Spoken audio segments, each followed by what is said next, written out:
कि छोड़ा छोड़ा कालिया सैया पूरी हो गई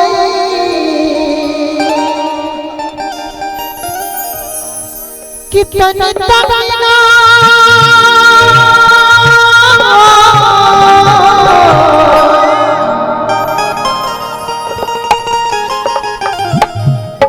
ये हमारे यूट्यूबर लोग जुटे हुए हैं, इन्हीं लोग का देन है हमारा गाना और कोई भी कलाकार का गाना देश विदेश यानी कि दुनिया के हर कोना में बज रहा है। हम रउआ सब यूट्यूबर लोग भैया के दिल से प्रणाम करते नहीं। रउआ सब जितना हमार मदद कैले बनी जाए, अगर रउआ सब वो दिन ना रहते जाए, चाहे कोनो भी मंच के माध्यम से वीडियो रउआ सब डाल दे जाए, तब जनता लोग तक जाता और लोग सुनता पसंद करता।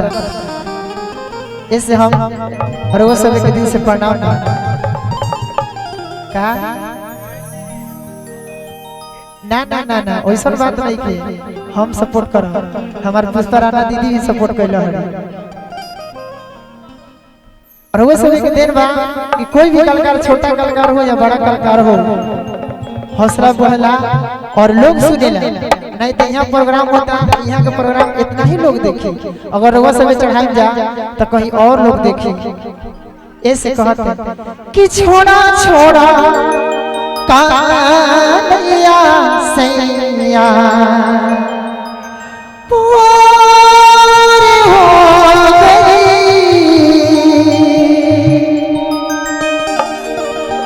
कि तन तमन्ना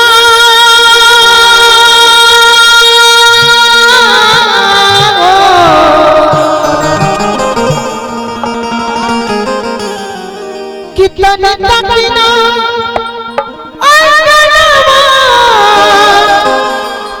अंजोर हो गई कि छोड़ा छोड़ा छोड़ा छोड़ा कि छोड़ा छोड़ा कालिया सैया भोर हो गई।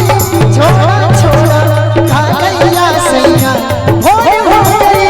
छोड़ा छोड़ा कालिया सैया भोर हो गई।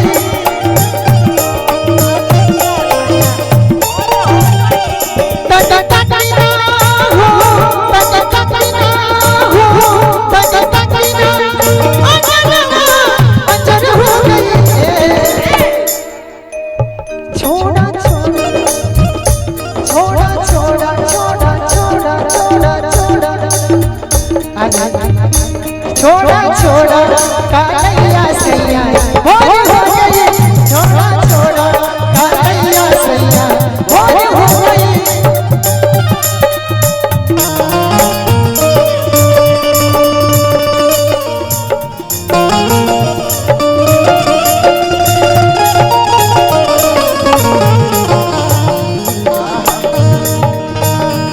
हेलो हेलो हेलो ये हमारी बड़ी पुष्पराना जी की तरफ से एकरा हम पैसा ना कहो, एकरा हम आशीर्वाद कहो।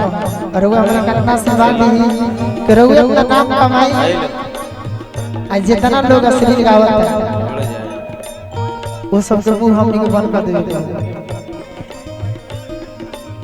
हेलो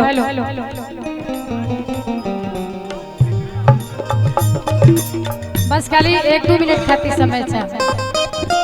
रउआ के रउरा के पुरस्कार देवे के हमने के कहां सकती बा का पुरस्कार तो हम आपका पुरस्कार जो है वो पॉपुलर है, सब जानता है, जग जाहिर है कि आप जिसको आशीर्वाद दे देंगे और आप लोग जिसको पुरस्कार दे देंगे उसका जय जय हो जाता है। ताली बजाइए जोर से सच्चाई बात पे। और जिसको स्वयं विधाता ने दिया है ये हक कि आप किसी को आशीर्वाद दें, आप किसी को पुरस्कार दे। आप जिसको पुरस्कार दे देती हैं वो धरती पे नहीं, उसका पैर आसमान पे होता है।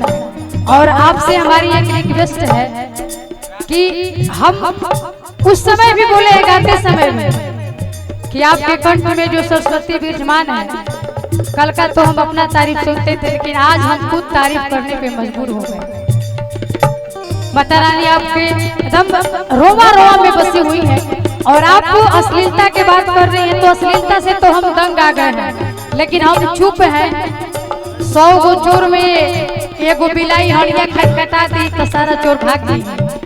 उहे बन जाए के बाद अश्लीलता के जो हटा देवे के बाद वो जो पुराना चीज की अमर करत है, एकरा खातिर बहुत धन्यवाद बा। एक बार जोरदार ताली हो जाए भाई, जोरदार ताली हो जाए। वो बहुत अच्छा गावत नहीं है कि एगो और बात कहो कि जो पकवा इनार वाला रहुआ गाना गानी वो हमरा सुने के इच्छा बा, जरूर गा दे।